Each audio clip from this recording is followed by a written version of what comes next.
I Felt a Funeral in My Brain by Emily Dickinson.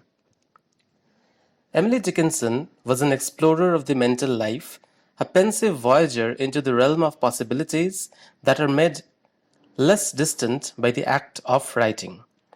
According to Joan Kirby, Dickinson led a visionary life where even the ordinary was translated into the extraordinary. I Felt a Funeral in My Brain is a poem that encourages multiple interpretations, like several of her poems, but as Kirby suggested, an ordinary event has been translated into an extraordinary one by the poet's dwelling on possibility. The poem, published after Dickinson's death in 1896, has been furnished here.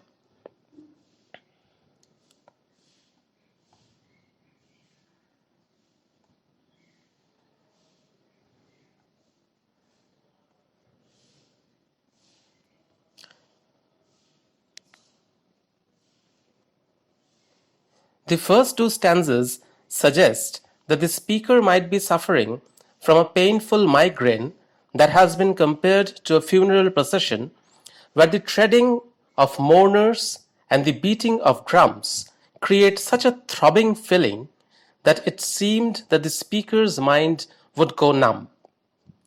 In a remark to Thomas Wentworth Higginson in 1870, Dickinson had stated her personal definition of poetry. If I read a book and it makes my whole body so cold no fire can ever warm me, I know that is poetry. If I feel physically as if the top of my head were taken off, I know that is poetry. These are the only ways I know it. Is there any other way? Dickinson's stressing on the power of a good poem to have almost a physical intensity is significant. The funeral imagery suggests that a person may experience a journey to the graveyard even in his mind. The box signifies both finitude and infinity. People are buried in a coffin, but the soul cannot be confined in a box. By being receptive and aware of the experience of one's own funeral, the soul, always solitary, finds freedom. The throbbing has now stopped. Silence reigns in the mind. Finally, in the last stanza, the fetters of rationality are broken. A plank in reason broke, and the known world of the funeral procession and the coffin collapses for the speaker. This feeling is described as a fall.